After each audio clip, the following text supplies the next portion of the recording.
Hello everyone, and welcome to Trending in My Life podcast episode 37. This week we're going to talk about decluttering. It's the season for it. There's something about spring that brings on that spring cleaning fever. You want to make everything clean again and space in the cupboards and clear out things that you never use and are just taking up space. The bright sunshine and some warmer weather means that we're thinking about decorating, painting things, renewing things. And people take another look at their homes and think, what could we do with that? What could we do with this? And maybe start some DIY project to just make things a little bit better around the place. The season is definitely changing here. We've had some temperatures go right up to 17 degrees centigrade, which for March is an all-time record in the UK. It's not like we get summery weather at this time of year, but in recent times I've noticed we sometimes skip spring and seem to go straight from winter into summer. I suppose it's all part of global warming, but my newsfeed on my computer keeps showing images of snow and saying things like 32 counties to be affected by an Arctic blast. And I'm like, I just don't know what to do as regards my garden. Because at the moment I'm not going out there and I'm not doing things because the ground is very muddy even though we've had warm weather. And I've still got my trees wrapped up, which I do to avoid them getting frost and dying. And I'm thinking, well, logically, I shouldn't unwrap them till April. April and Easter tends to be the start of the dependable warm weather here. So I don't know. I just feel like, they're all tied up and they could be out in the sunshine while it's bright, but I think it's too much of a risk. I don't want to lose them by opening them up too early. With the warmer weather here, the joggers are out in full force in shorts and t-shirts, and by lunchtime lots of people are going out without a jacket on, and I'm starting to look at my summer clothes again and thinking, should they be in the wardrobe and not folded up in a cupboard somewhere? So it's all change. And the flowers, more and more flowers are starting to come out. The traditionally spring flowers like daffodils are out with their bright yellow trumpets. And then the crocuses that are very small, low to the ground, purple, white and yellow ones. You quite often see them scattered around the base of a tree. I think I've noticed that on the sort of side of the road on verges where they've been planted, and they're a lovely splash of colour. So yes, spring does feel like it's arrived, and it's weird how you suddenly get that urge to clean out cupboards. It's like, I open a kitchen cupboard and think, that could do with a bit of a tidy. And then it's like, don't we all end up with glasses and mugs that we don't use and get pushed to the back of the cupboard? And you tend not to clear them out. They just get pushed to the back, so you forget about them. We don't have that problem so much with mugs because we'll use a whole range of mugs over the course of a week. But definitely glasses we don't use so much, so we've got quite a lot of those that we could probably clear out. It's one of those things, you tend to start using a mug in the wintertime for hot drinks, and then as you go into the weather where you're drinking colder drinks, you're still using that mug, you haven't switched to a glass. I suppose that's the thing, you have to switch over and then have this more summery drinks in them. I was going to entitle this podcast March Madness, but then when I looked at that phrase online, there were lots of sporting tournaments that have adopted that name this year, so I didn't want to piggyback on their title. But I was looking at it, and there's like mad as a hatter, mad as a March hare, and the March hare thing comes from obviously spring is sort of breeding season for all animals and birds and things. You can't you can't look at a station platform without seeing pigeons humping each other. But it's one of those things that if you look up the meaning of it, it does come from hares being those big rabbits that live wild, sort of dashing around here and there madly. It's kind of their mating ritual. It's their mad march antics. So that's where mad as a March hare comes from, which I didn't know until I looked it up. So I've learnt something. But it goes along with the phrase spring fever, doesn't it? And it is suddenly the weather is nicer, and after people have been in their houses all winter like little hermits, keeping warm, keeping dry, and then suddenly it's good weather and everyone wants to be out and doing things and going places and just taking advantage of that weather so that you can be out and doing things. And I was a bit like that yesterday, and in the morning I caught a tram to an outlet store.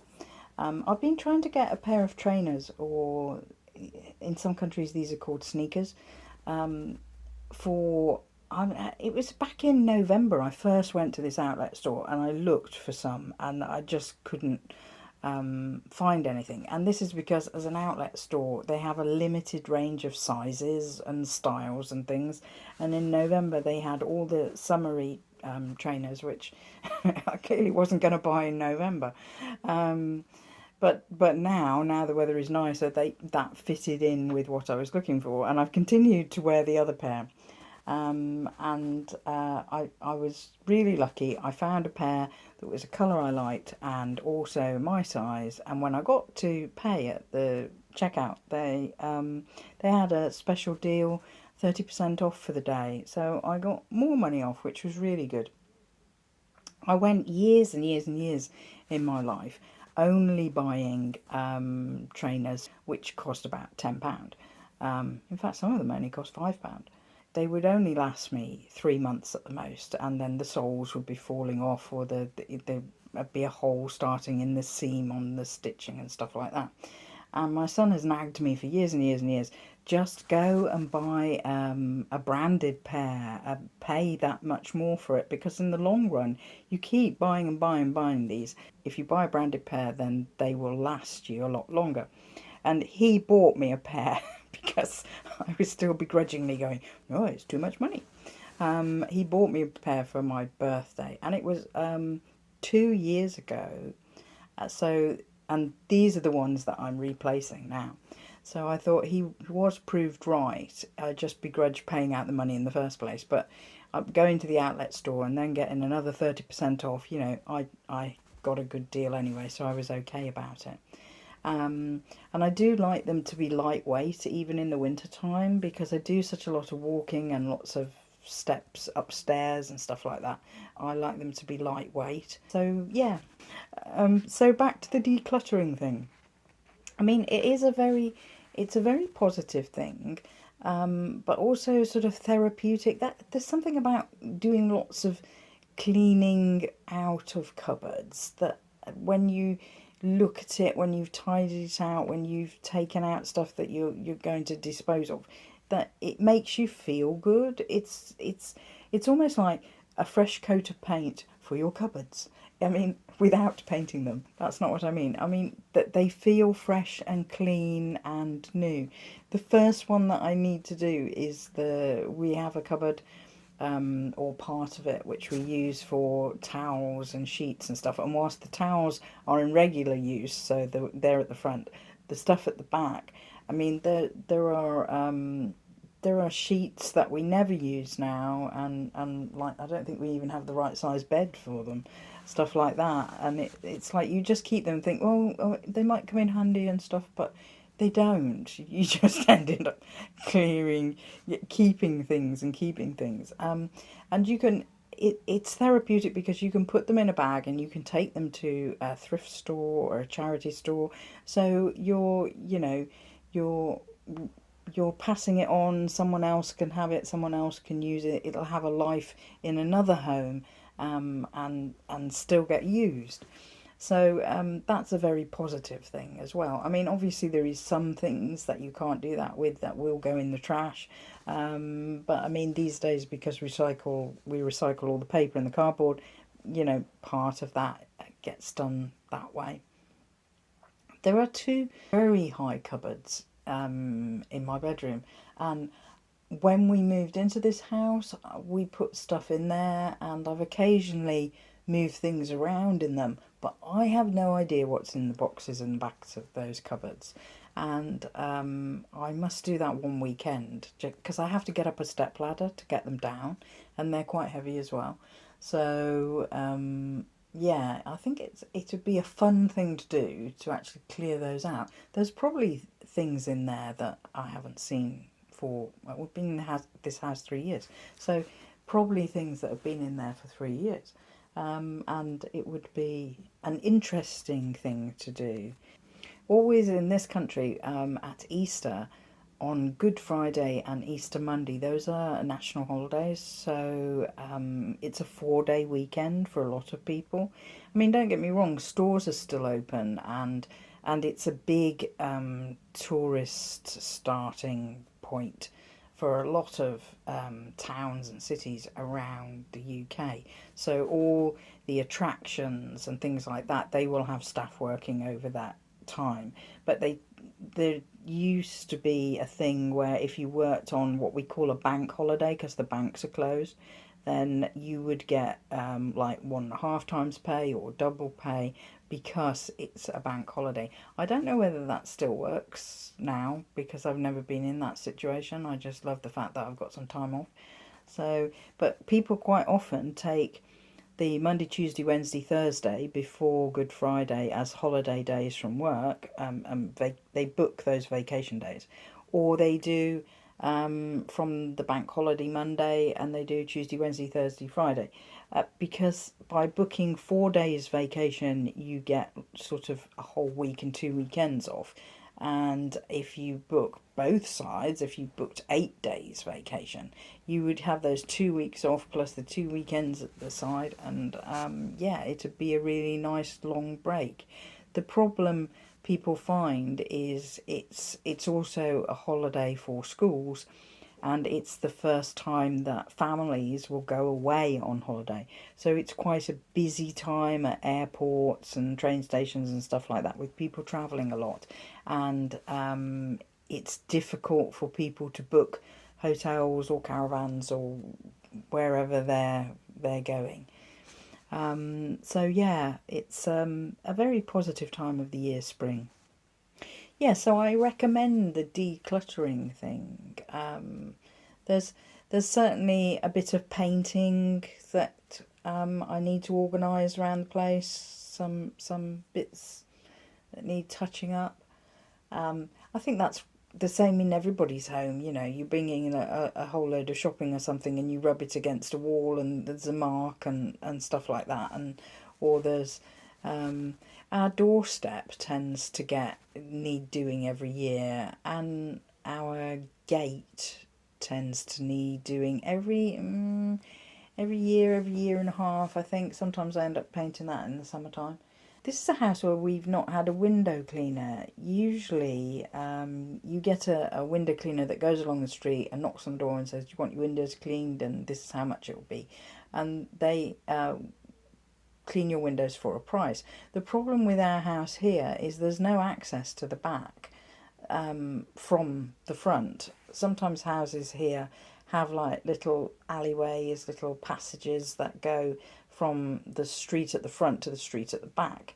And like people who would clean the windows could carry their ladder and buckets down the sideway to get to the back of the house. But you can't do that here. The only way to get to the back of the house is to go through the house. And I'm like, this has really put us off doing that, because you've got somebody traipsing through with a dirty ladder and buckets and boots and stuff, and even to get a ladder, there's a sort of sharp turn into our kitchen from the hallway. I'm not even sure they could get it through. So yeah, we've been doing it ourselves. I I must look into. I can remember at one time there used to be some like magnetic window cleaning thing that you could use. That you could just sort of put a thing out of your window onto the outside and one on the inside, and it sort of moves it across and cleans it. But I don't know whether they still exist, or comment below if you know. But yeah, another thing to look into. That's a thing. This is the time of year for lists of things that you need to get on and do, and it will depend whether you have the time, and it will depend whether the weather is good, or sometimes say what I was talking about, decluttering. Decluttering is a great activity to do if it's chucking it down with rain outside. Traditionally, April showers as well.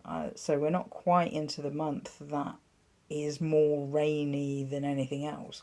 But yeah, if you've got a day that's really rainy, decluttering I think is a great thing to do, because you feel occupied, you feel busy, you don't feel that you're sat around bored. So it's a great thing to keep in reserve in the back of your head. Okay, if it's chucking down with rain, I'll declutter that cupboard. I'll even if you're not even decluttering in the kitchen, you can rearrange things in the kitchen.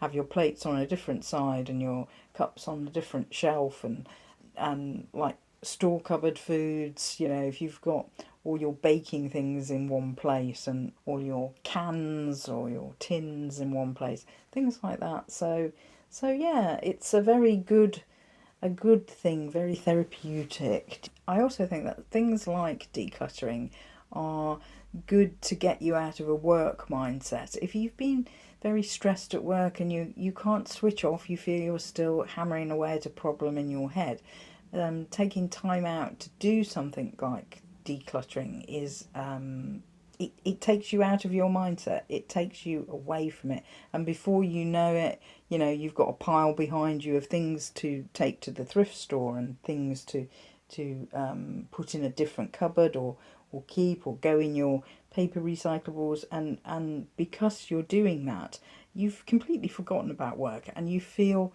that you are having more of a break in your weekend and not still rehashing stuff. So that's good. Happy decluttering, everybody. I hope you enjoy it, and please comment on whether you do have a declutter or not, and subscribe. I'll see you next time. Bye for now.